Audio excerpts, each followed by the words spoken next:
So we're here to solve this Pentopia puzzle by Prasanna Seshadri, which is a style we're featuring our next Grandmaster Puzzles Quarterly, Volume 5, which is coming out the same day we release this video. This is a style where one of the first steps is always to mark off these edges, basically around an arrow clue. The directions that aren't being pointed at can never be filled straight away, so we can mark a lot of these cells off around the given clues.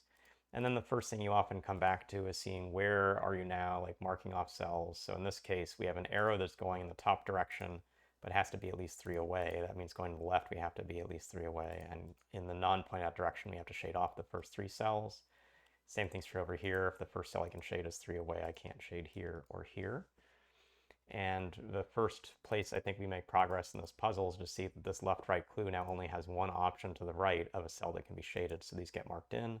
This arrow clue absolutely has its first shaded group 3 away, which puts a shaded cell here. This clue right touching that now requires this cell, and in a Pentopia where pentominoes can't touch on corners, this has to be part of the same shape, so these cells get shaded in. We can even do something like mark this cell off. This group and this group are different, and you can't then take the cell because it would touch to the next one in the set. In terms of sort of other things that are useful to notate, I'm going to turn on Edge Helper, which is a mode that helps me sometimes, and I'm going to mark these kinds of positions. I'm going to mark positions where I know in one of 2 cells, one of these, maybe both of these, but at least one of these is shaded. So I know that in the upper left corner, the upper right corner, I know these, lower left corner, lower right corner. And these corner cells are probably part of the logical theme that Prasanna has in mind, because we'll see they're fairly constrained. The other thing that probably is involved here is we've got a lot of these 3-way clues, and here's an interesting thing to note about the 3-way clues. There is a single option which is straight away connected to them. It's the U, but it uses all the cells around them. And so the star of this puzzle, here is a 3-way clue that can't be the U because of the cell being marked off. And so that gives us a case we're going to take one of these two, 2 or 3 away, one of these 2 that intersects with this arrow, which now will have one of these 1 or 2 away as well. And those are useful places for progress.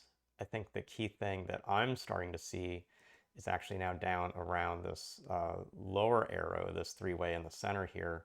It will see a shaded cell 2 or 3 away. Notice that there are green cells 3 away in both of these directions. So what that means is this will have to have a shaded cell 1 or 2 away. And now we've got a push and pull across these clues. It's probably quite limiting. So let's see how that goes.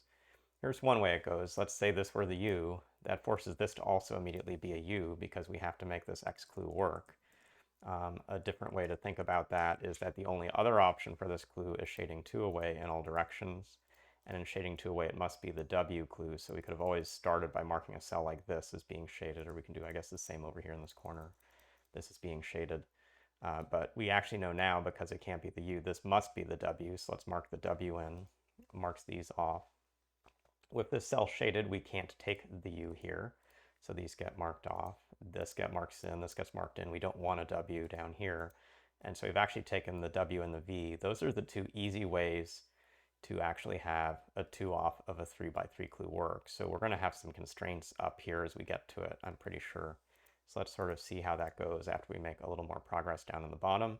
Got to take these 4. I can't take these cells, so actually complete with those 5. So that's the solid I. In this corner, if I don't take this cell, I'm forced to take another W. So I take these, and it looks like we have a case where this set is going to have to take at least 1, 2 more cells.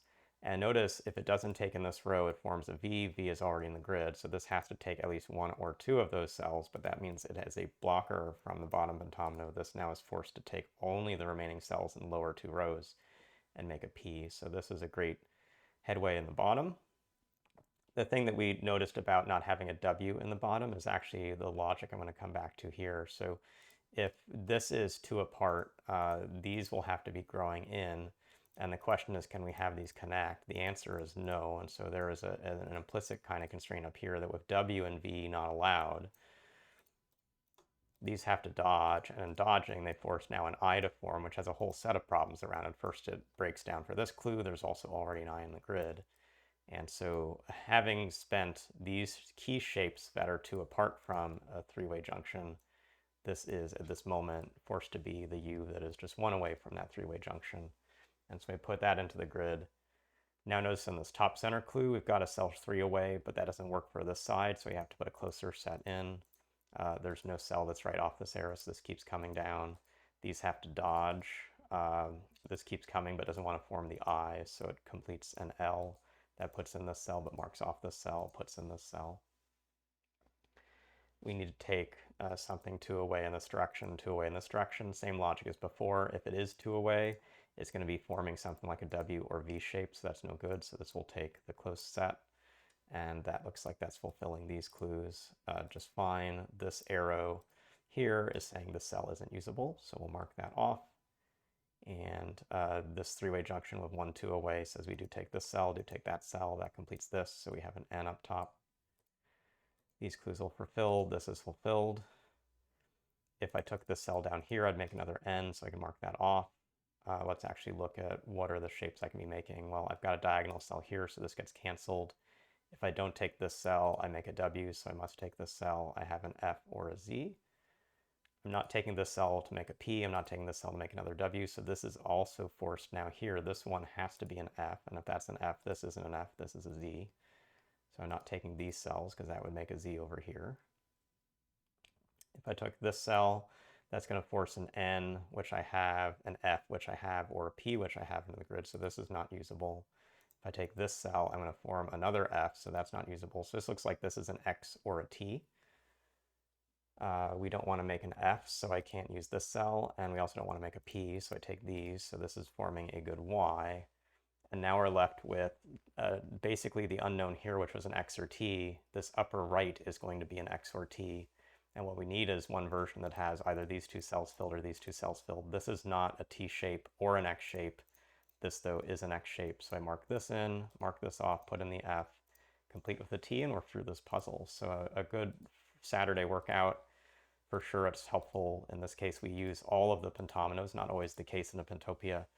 But the logical theme worked a lot by recognizing how the 2 away from these 3 cell corners, or sorry, 3 arrow corners, forcing the W's and V's to get filled in, forced close cornering around the lower right, the upper left, and those placements eventually gave us a set of these pentominoes we just had to work across, eventually identifying an F into a Z, into an X or T, into an X or T, and then final resolution. So a lot of good steps here, and hopefully got a sense through my notation of how to make some headway in these puzzles. Thanks, and we'll see you again soon.